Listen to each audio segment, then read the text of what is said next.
Carlos Almeida estava de pé, com as mãos firmemente segurando um copo de vinho tinto, mas sua mente estava distante. Ele olhava para a mesa decorada, os pratos e salgadinhos impecáveis, esperando pelos convidados, mas tudo parecia vazio. O aniversário de 7 anos de sua filha Isabela estava se tornando um pesadelo silencioso. Ele não podia entender como algo tão simples, como uma festa de aniversário, tinha se tornado um fracasso tão grande.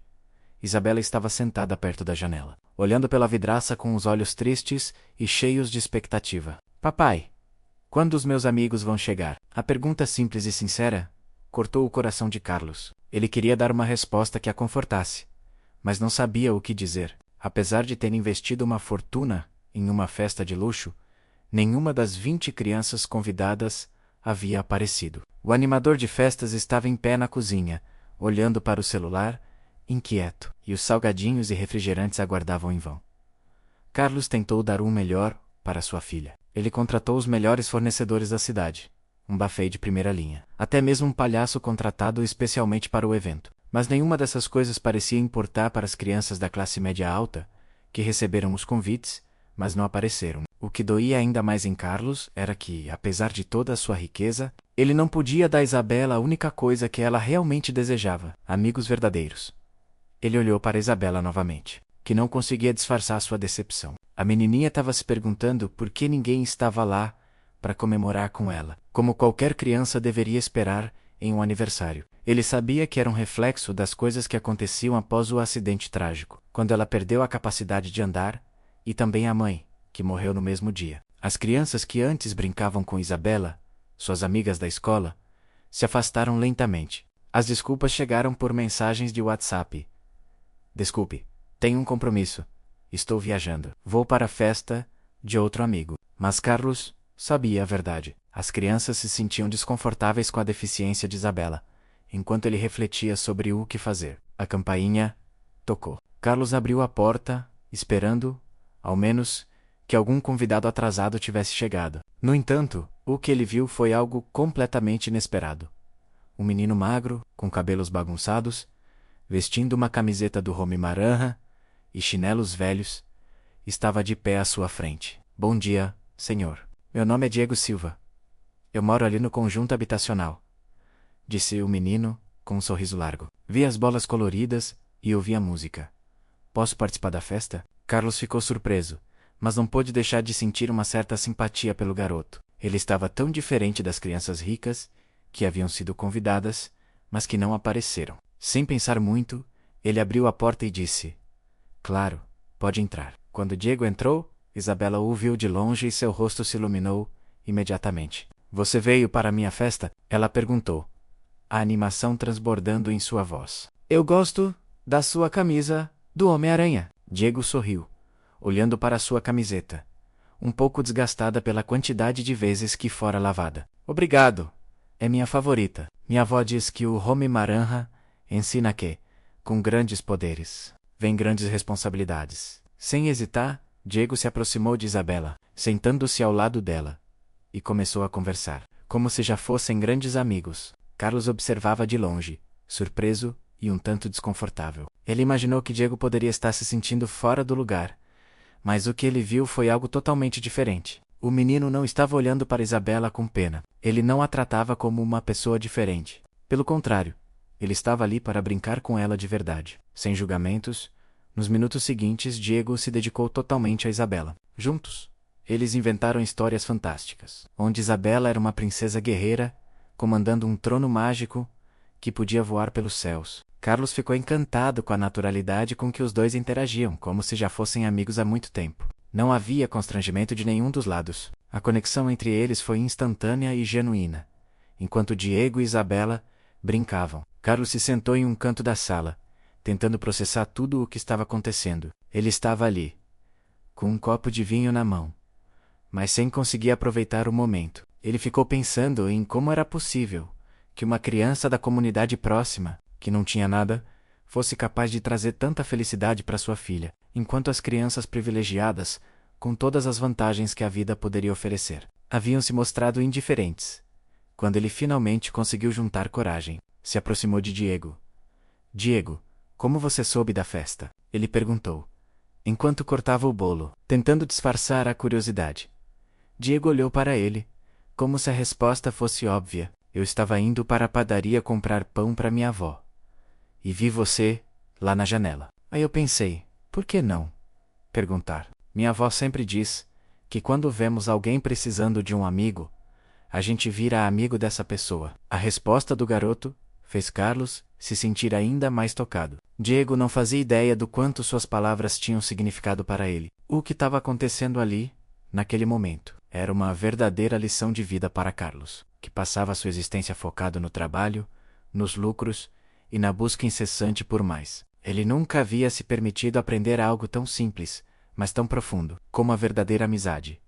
Naquela tarde, a festa de Isabela ganhou vida. Diego, sem se importar com a condição física de Isabela, a empurrava pela casa, inventando mais e mais histórias, fazendo-a rir como ela não rira há muito tempo. Isabela parecia ser outra criança. A tristeza que normalmente a acompanhava estava desaparecendo. Quando o sol começou a se pôr, Diego olhou para o relógio no pulso e disse, com um sorriso sincero: "Preciso ir, Sr. Carlos. A avó Rosana se preocupa quando fico muito tempo fora." Carlos se agachou ao lado do menino e colocou a mão em seu ombro. "Você pode voltar sempre que quiser, Diego. Isabela precisa de um amigo como você." "Claro que sim", respondeu Diego, sorrindo. "Eu volto amanhã, prometo." Nos dias seguintes, Carlos não conseguia parar de pensar em Diego, o garoto. Com toda a sua simplicidade e bondade, havia trazido algo que ele jamais imaginou: uma verdadeira amizade para sua filha. E mais importante ainda, ele havia trazido para Carlos uma lição que ele nunca esqueceria, sem querer admitir. Carlos percebeu que o que ele tinha dado a Isabela, menos festas, presentes caros, luxos, não se comparava em nada ao que Diego tinha dado a ela: amizade, genuína e sem condições. Isso o deixou com uma sensação de vazio e, ao mesmo tempo, uma vontade de fazer mais. Algo dentro dele estava começando a mudar. O que Diego havia feito por Isabela foi mais importante do que qualquer presente material que ele pudesse dar. Esse foi o momento que despertou Carlos para o que ele realmente precisava mudar em sua vida. Ele precisava pensar menos em si mesmo e mais nos outros. Alguns dias depois, Carlos decidiu conhecer melhor a família de Diego. Ele queria entender de onde vinha tanta bondade em um garoto tão jovem. Ele não sabia ainda, mas essa decisão iria mudar não apenas sua vida, mas a vida de todos ao seu redor. Carlos Almeida dirigia com a mente ocupada, ainda refletindo sobre a surpreendente reviravolta da festa de aniversário de sua filha, Isabela. Embora o início tenha sido frustrante, a chegada de Diego trouxe uma energia inesperada que iluminou a tarde de todos na casa. Ele não podia parar de pensar naquele garoto simples, vindo de um lugar tão diferente de tudo o que ele conhecia, mas que trouxe algo essencial para Isabela: amizade verdadeira. Durante dias, a imagem de Diego brincando com Isabela, sem medo ou vergonha de sua deficiência, ficou martelando na cabeça de Carlos. O que mais o tocou foi a maneira genuína como o garoto se entregou à amizade, sem preconceitos, sem qualquer interesse em troca. Diego tratou Isabela como uma pessoa comum, sem ver nela uma deficiência ou algo que a tornasse diferente das outras crianças. Era um comportamento que Carlos raramente encontrava nas pessoas de sua própria classe social. E foi assim, com esses pensamentos ocupando sua mente, que Carlos tomou uma decisão. Ele precisava conhecer melhor Diego, entender de onde vinha tanta sinceridade, tanta bondade. Queria saber mais sobre a vida do garoto e como ele conseguia manter um espírito tão generoso e puro, vivendo em um ambiente tão diferente do seu. No dia seguinte, depois do trabalho, Carlos dirigiu até a periferia de São Paulo, para o conjunto habitacional onde Diego morava com sua avó, Dona Maria. Ele nunca havia ido até ali antes, e não sabia exatamente o que esperar. Sentia-se um pouco desconfortável, como se estivesse se aventurando em um território desconhecido. Como CEO de uma grande empresa, ele estava acostumado com o luxo, com as reuniões formais e as pessoas do seu círculo de negócios. Mas este mundo era novo para ele. O conjunto habitacional ficava distante do bairro nobre onde Carlos morava. As casas eram pequenas e simples, muitas delas construídas em um padrão mais precário, mas ao contrário do que Carlos imaginava, a área parecia organizada e limpa. As ruas eram calmas, com crianças brincando e adultos conversando nas calçadas. As cores das casas eram variadas, mas todas tinham um certo charme simples, que contrastava com o luxo artificial dos prédios da cidade. quando ele chegou à casa de Diego. Carlos sentiu uma sensação estranha, como se estivesse entrando em um lugar que não era seu. Mas ao mesmo tempo, algo ali o fazia sentir-se acolhido. O jardim estava bem cuidado, e a pequena casa, embora modesta, tinha uma sensação de calor e acolhimento. Uma senhora idosa, com cabelo grisalho e um sorriso gentil, abriu a porta. Boa tarde, senhor. O senhor é o Carlos, não é? Miguel fala muito de você, disse Dona Maria, com sua voz suave, mas firme. Entre, por favor, vou preparar um café. Carlos sorriu e cumprimentou a senhora. Sim, sou Carlos. Eu realmente queria conhecê-la, e claro, o Miguel. Ele foi um grande amigo para minha filha. Dona Maria o convidou para entrar. E Carlos notou que, apesar das limitações de espaço, tudo ali estava muito bem organizado. As paredes, embora simples, eram adornadas com fotos de família e pequenas lembranças. Havia plantas em vasos e um aroma agradável de café fresco vindo da cozinha. Dona Maria, apesar das dificuldades de sua vida, parecia estar em paz com o que tinha. Você deve estar pensando que nossa casa é bem simples, disse Dona Maria, notando o olhar de Carlos. Mas sabe, sempre fizemos o possível para que fosse um lugar de paz e amor. Miguel perdeu os pais muito cedo, e eu cuidei dele com o que podia. Para mim, a casa não precisa ser grande, só precisa ter amor. Carlos ficou tocado pelas palavras de Dona Maria. Ele observava tudo ao redor e percebia que, embora a casa fosse pequena, e a vida dela fosse marcada por dificuldades, havia algo ali que ele não via em sua própria casa. Uma sensação de união, de afeto e de humildade. Eu posso ver que você deu ao Miguel algo que ele realmente precisa. Dona Maria, disse Carlos, tentando esconder a emoção na voz. Acho que essa casa tem algo que eu nunca soube valorizar. A verdadeira riqueza. Dona Maria sorriu e assentiu com a cabeça. A verdadeira riqueza não está nas coisas materiais, meu amigo. Está no que podemos oferecer uns aos outros. Quando Miguel chegou para morar comigo, eu tinha pouco, mas sempre procurei dar a ele o melhor que podia. E claro, ensinei a ele o que aprendi na vida.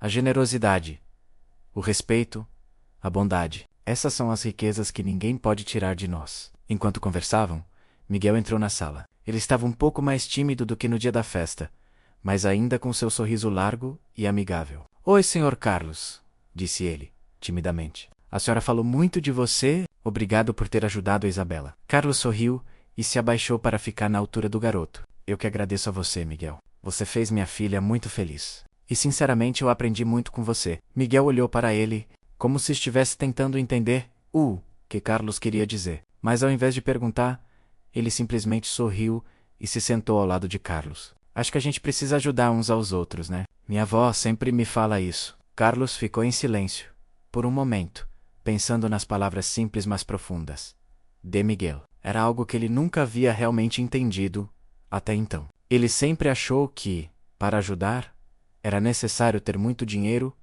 ou poder. Mas Miguel estava lhe mostrando que a verdadeira ajuda vinha do coração, da vontade de fazer o bem, mesmo quando se tem pouco. Dona Maria, disse Carlos, depois de um tempo, se me permitir, gostaria de ajudar Miguel de alguma forma. Não sei o que seria o melhor, mas sinto que preciso fazer algo. Dona Maria olhou para ele com um sorriso compreensivo. Não precisa fazer nada, meu amigo. O melhor que Miguel pode ter já é o carinho e a educação que está recebendo. Mas, se você quer ajudar, eu agradeço. Acho que o que Miguel mais precisa é de oportunidades. O resto, ele vai conquistar com seu próprio esforço. Carlos pensou no que Dona Maria havia dito. Ele sabia que o que ela falava estava certo. O mais importante para Miguel não era o que ele podia dar materialmente, mas as oportunidades que ele poderia proporcionar ao garoto. Carlos olhou para Miguel e se perguntou quantas crianças como ele existiam no mundo. Aquelas que, apesar de todas as dificuldades, tinham um coração cheio de boas intenções e desejos de fazer a diferença. E mais importante, ele se perguntou o que ele poderia fazer para mudar isso. Naquela tarde, enquanto conversava com Dona Maria e Miguel, Carlos sentiu que algo estava mudando dentro dele. Ele havia ido até lá para entender mais sobre a vida de Miguel, mas o que ele encontrou foi uma lição de vida. Miguel, com sua humildade, sua bondade e sua generosidade, estava lhe mostrando o verdadeiro significado de riqueza.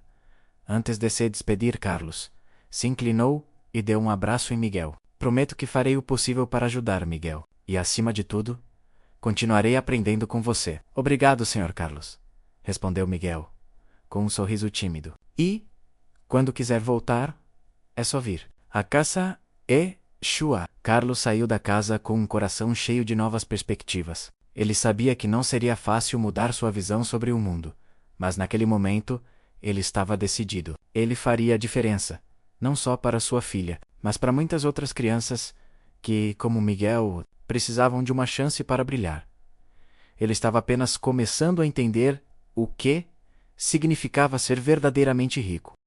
Carlos Almeida acordou naquela manhã com uma sensação de propósito que ele não sentia há muito tempo. O que ele descobriu na casa de Miguel e Dona Maria tinha mexido com ele de uma maneira profunda. Ele sabia que sua vida, sua visão sobre o mundo e até mesmo a maneira como ele gerenciava a sua empresa precisavam mudar. Mais do que nunca, ele sentia que o verdadeiro sucesso não estava mais em acumular riqueza, mas em fazer algo significativo para as pessoas. Nos dias seguintes, Carlos se dedicou a refletir sobre as lições que aprendera com a visita à comunidade. Ele sabia que precisava agir, mas também sabia que as mudanças não seriam fáceis. Como CEO de uma das maiores farmacêuticas do país, ele estava acostumado a lidar com questões financeiras, com as demandas dos acionistas e com os desafios corporativos diários. No entanto, algo dentro dele estava começando a questionar se aquele ainda era o único caminho. Ele começava a entender que, ao focar exclusivamente no lucro, ele poderia estar negligenciando uma parte crucial da vida, o impacto que sua empresa poderia ter na sociedade. A primeira coisa que Carlos fez foi reunir sua equipe de líderes. Ele queria discutir suas ideias e expor suas intenções de implementar um novo projeto social dentro da empresa, algo que ele nunca havia considerado antes. Mas, ao mesmo tempo, ele sabia que seria uma proposta difícil de engolir para muitos, especialmente os diretores financeiros, que sempre priorizavam o lucro em sua sala de reuniões. Carlos se encontrou com os diretores e acionistas de sua empresa. Ele olhou para os rostos conhecidos, mas em seu peito sentia o peso de estar prestes a desafiar o status quo. Após algumas palavras iniciais sobre os resultados financeiros do último trimestre, Carlos tomou uma respiração profunda e começou a expor sua ideia. Eu tenho algo importante para discutir com vocês. Começou Carlos, com a voz firme, mas carregada de uma emoção que ele não podia esconder. Nos últimos dias, eu percebi que o foco da nossa empresa sempre foi o crescimento financeiro, o aumento de lucros e a busca pela excelência. Mas eu percebi também que estamos deixando de lado uma parte crucial do nosso papel na sociedade. Nós temos uma responsabilidade, além de gerar lucros, para nossos acionistas. Temos a capacidade de mudar a vida das pessoas. Os diretores trocaram olhares desconfortáveis. Eles não estavam preparados para ouvir isso. O diretor financeiro, sempre o mais pragmático e calculista, foi o primeiro a interromper. Mas, Carlos, o que você está dizendo? Nossa missão é crescer, gerar valor para nossos investidores. Se começarmos a investir em causas sociais, isso pode comprometer nossa rentabilidade. Você sabe que os acionistas não vão aceitar isso. Carlos sentiu um nó na garganta, mas não se deixou abalar. Ele sabia que aquela conversa não seria fácil. Eu entendo suas preocupações, e eu também sou responsável por manter a saúde financeira da empresa. Mas eu tenho uma ideia que pode gerar valor de uma forma diferente. O que propomos não é apenas um investimento financeiro, mas um investimento no futuro de nossa sociedade. Olhando ao redor da sala, ele percebeu que a maioria dos rostos estava cética, mas ele não podia voltar atrás. Eu quero criar um programa chamado Saúde para Todos, no qual vamos disponibilizar medicamentos essenciais para famílias de baixa renda que não têm condições de comprar. Eu sei que isso vai gerar desafios, especialmente a curto prazo, mas acredito que, a longo prazo, isso vai beneficiar a imagem da empresa, aumentar nossa presença no mercado e, mais importante, salvar vidas. Carlos sentiu o impacto de suas palavras no ar. O silêncio tomou conta da sala. Ele sabia que aquilo era um golpe contra os princípios mais tradicionais do capitalismo, mas ele acreditava que era o passo certo a dar. Isso é um risco enorme, disse o diretor financeiro, balançando a cabeça. A empresa não pode arcar com o custo de fornecer medicamentos gratuitos sem a garantia de retorno financeiro. Isso pode afetar diretamente nossa margem de lucro e prejudicar o valor das ações. Carlos sentiu uma onda de frustração, mas se manteve firme. O retorno financeiro, acredite, virá. Quando uma empresa demonstra responsabilidade social genuína, ela conquista a confiança do mercado, do governo e, mais importante, da sociedade. Eu acredito que a nossa reputação e o valor de nossa marca vão crescer. Estamos falando sobre criar um legado de verdadeira riqueza, algo que vai muito além de números e resultados imediatos. A reunião seguiu com debates acalorados, mas Carlos manteve sua posição. A resistência foi feroz, e muitos dos diretores e acionistas não estavam dispostos a ceder. No entanto, Carlos sabia que não estava sozinho. Ele pensava em Miguel e Dona Maria, na forma como eles viviam com tão pouco. Mas possuíam algo que ele nunca tivera até então, uma visão mais ampla sobre o que realmente importava na vida. Após dias de discussões intensas e pressões crescentes, Carlos teve uma ideia inesperada. Ele pensou em ir mais além. Em vez de apenas apresentar a ideia para os diretores, ele decidiu mostrar aos membros da diretoria e aos acionistas o impacto real que o programa poderia ter. Ele os convidou para visitar a comunidade onde Miguel e Dona Maria moravam. Queria que vissem, com seus próprios olhos, a realidade que ele estava tentando mudar. A visita foi marcada para a semana seguinte. Carlos sentia um misto de esperança e ansiedade. Ele sabia que essa seria a oportunidade de mostrar a todos que a responsabilidade social poderia, sim, fazer bem para os negócios e, ao mesmo tempo, transformar vidas. Quando chegaram à comunidade, Carlos e seus colegas de empresa foram recebidos por Miguel e Dona Maria, que os receberam com hospitalidade e simplicidade. Miguel os levou por entre as casas pequenas e os jardins simples, mas bem cuidados. Dona Maria preparou um almoço com o que tinha, e todos se sentaram juntos, conversando sobre a vida, sobre os desafios diários e sobre como a ajuda externa muitas vezes é uma tábua de salvação para aqueles que não têm muito. Eu entendo agora, disse um dos diretores financeiros enquanto caminhava ao lado de Carlos. Isso não é apenas sobre dar dinheiro, é sobre dar dignidade. As pessoas aqui não precisam de caridade. Elas precisam de oportunidades. Carlos sorriu, aliviado. Ele sabia que havia feito a escolha certa. Ele agora estava vendo as sementes do que poderia ser uma mudança significativa, não apenas para sua empresa, mas para toda a sociedade. Nos dias seguintes, o apoio à sua ideia começou a crescer. O programa Saúde para Todos foi oficialmente lançado. E para surpresa de muitos, os resultados começaram a aparecer mais rapidamente do que o esperado. A imagem da empresa foi reforçada, com novas parcerias sendo estabelecidas com organizações internacionais e com o governo. O retorno financeiro, embora não imediato, começou a se mostrar promissor.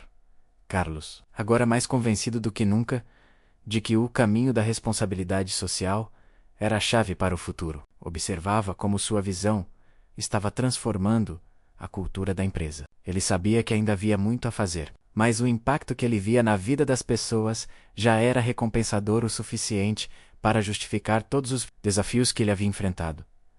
Isabela, que se tornara muito amiga de Miguel, estava radiante. Ela não apenas havia encontrado um amigo verdadeiro, mas também havia se tornado uma defensora da causa, participando de campanhas de arrecadação de medicamentos e promovendo a ideia de um mundo mais justo e igualitário.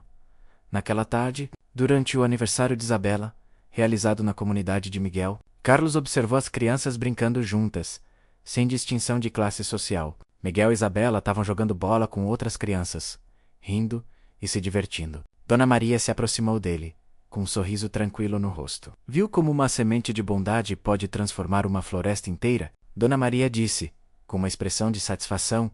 Carlos olhou para ela, sentindo uma profunda gratidão. Ele finalmente compreendia o que ela queria dizer. O verdadeiro sucesso não era apenas sobre ganhar dinheiro, mas sobre deixar um legado de amor, generosidade e transformação.